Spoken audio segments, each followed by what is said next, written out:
Hello, I'm George Dorsey. Welcome to our episode of Tools and Tanks. And I'm excited today because I actually have a new tool that I'm going to show you that I just got, and I'm excited to use it. This is the Craftsman multi-tool is what they call it, or it's a oscillating saw. And I'm going to show you why they call it an oscillating saw. But this is a neat tool, and I'm just going to take this off of here. And before I talk to you about the tool, let me just tell you the adventure that I had trying to find this thing. So I go into Home Depot and Lowe's, and I'm looking for a tool. I'm looking for the battery. I'm looking for the entire setup, the entire package. And I'm walking around this place probably 30 minutes, and the only thing I see are the tools itself, obviously from different brands. And then when you find the tool, then you actually have to find the matching battery, and then you have to find the matching charger, right? And I could have spent probably an hour in both of these stores trying to find batteries and chargers that would actually match. Apparently, people just have these things in their homes sitting around, and it's quite easy for them. But anyway, after 30 minutes of searching and trying to mix and match batteries and chargers, I walked around the corner, and lo and behold, there's a bigger box that actually had the tool and the battery and the charger all in one box. Thank goodness. And I'm ready to go, right? The price was right. And this thing is a neat tool. I could have used this a long time ago to save me time and money on cutting other items. But the neat thing about this is I'm actually putting in some trim in my basement, and I need something to cut. Obviously, I can't cut with something like this, like a hacksaw or my miter saw that I have over here.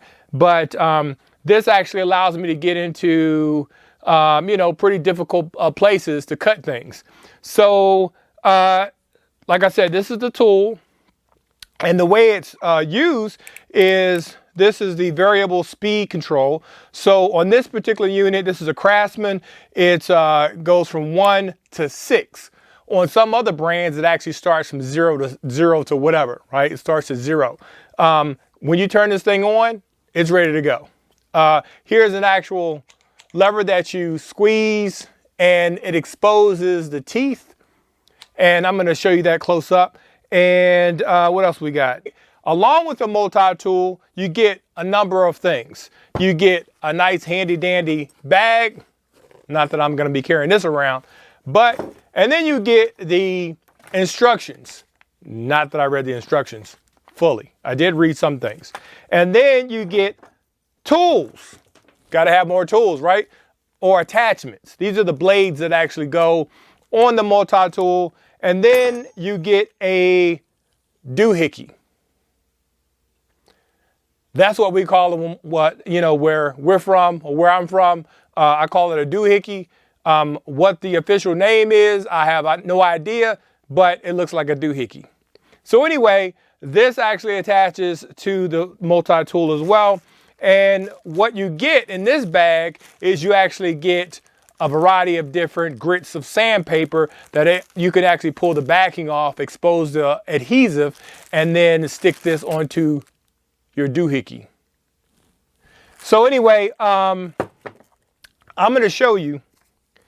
So before I get to that, let me step over here to the battery. And before I start this video, this light was actually blinking.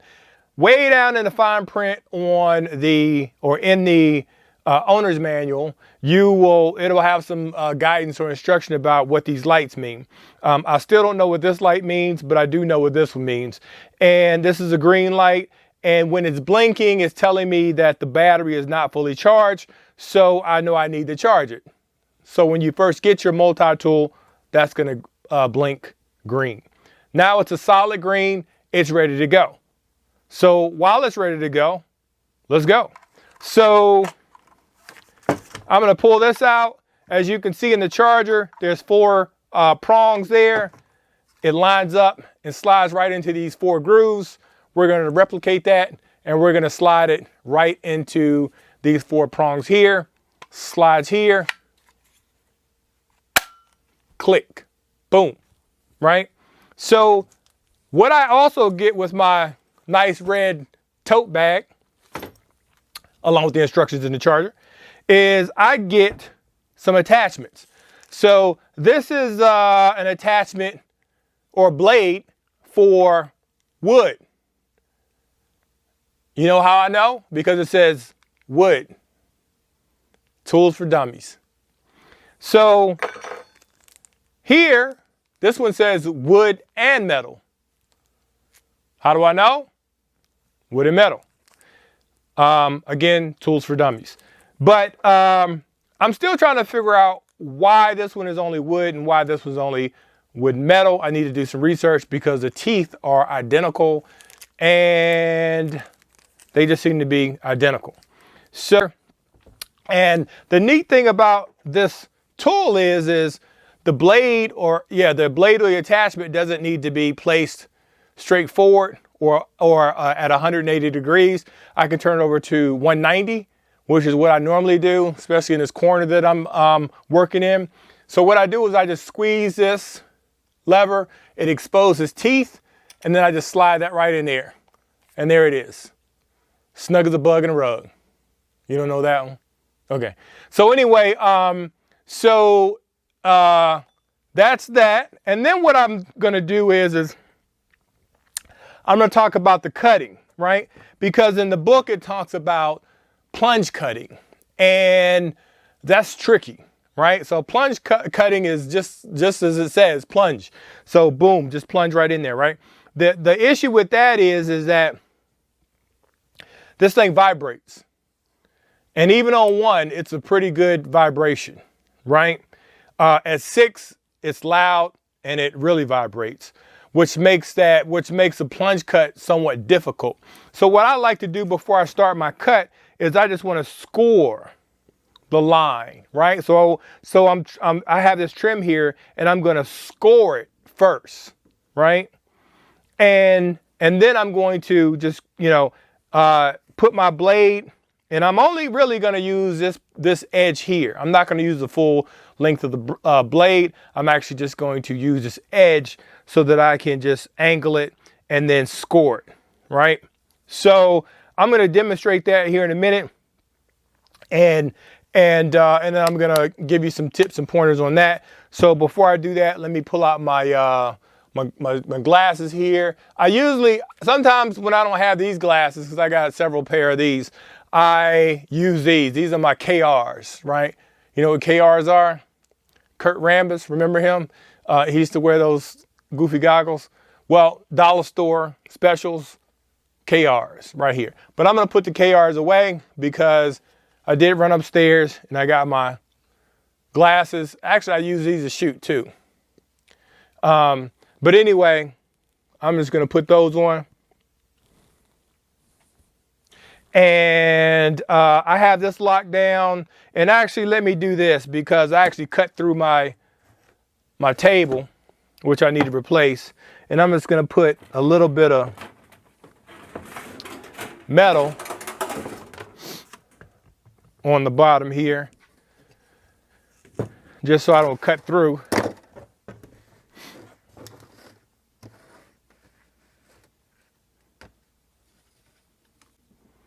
All right, I think we're ready to roll. So I'm gonna bring the camera over just so you can see how this thing cuts. And then I'm going to give you some pointers. All right, so what I've done here is, again, I have my blade at a 90-degree angle, and I'm just going to start this thing, and then again I have it on 1, so we should be good to go, and let's go.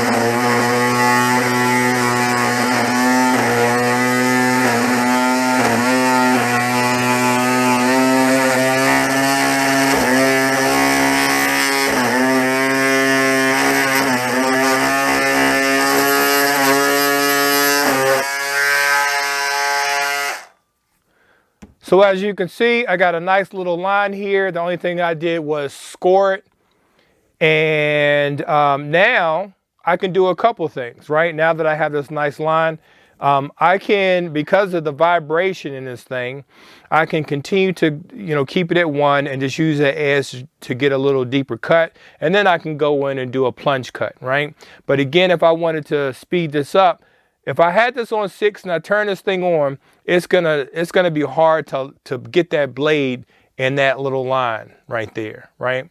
So one thing I can do is I can just go ahead and place my blade in here, turn this thing on 1, and then as I increase the speed, I can just continue to cut, right? So let's try that. Let's try that method, right? So I'm gonna turn this on the 1, keeping my blade down.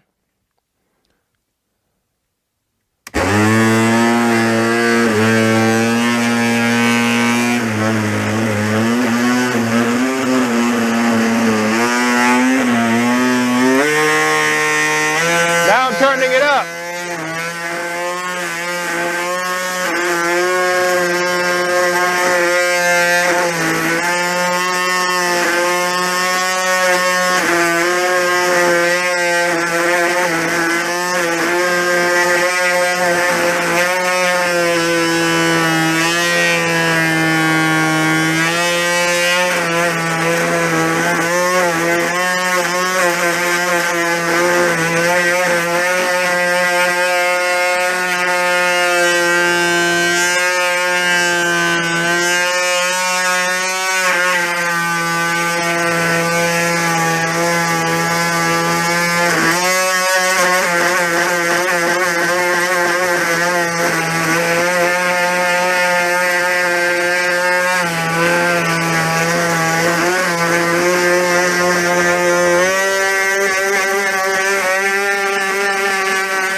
As you can see, this thing gets pretty loud. That was on 3. And if I turn it up to 6, here, I'll turn it on so you can hear it. So I'm gonna start at 1, 2, 3, 4, 5, 6. That's loud, right? And then you got your handy dandy light at the tip too, which is great, like I said before. So what I'm gonna do is I'm gonna go ahead and just cut this off, and then you can see just how clean that cut is, right? Just from using this particular tool here.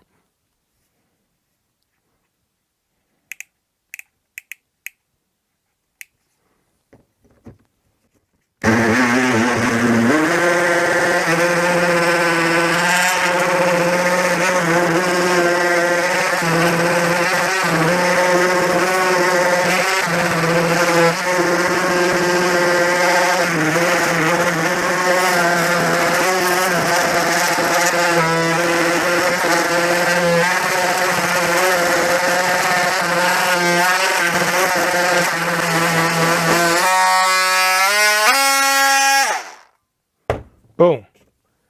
As you can see, that's a clean cut, right? Very clean cut. And I can just disengage this. Then you can see how nice that is. That's a very nice cut right there, right?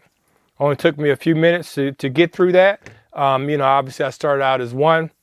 As you can see from the cut, this is a very clean cut. Only took me a few minutes to cut it. Looks great. This is a fantastic tool to use. And one thing that I didn't mention is in my bag of goodies, I didn't get an attachment or blade that you can use for grout, right? For tile work. And I really wanted that tool, but it just didn't come with this set. So I'm gonna have to probably go out and buy that separately. But anyway, if you got any questions, comments, feel free to put your comments or questions under this video.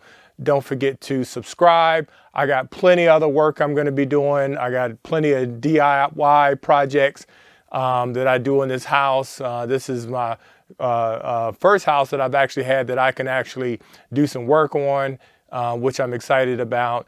And one final note, it gives me a great pleasure to be able to offer this information to you. Anything I can do to help people, I always attempt to do so. And when you walk outside your door, I hope that you can do the same. If you see somebody in need, please help them. Bye.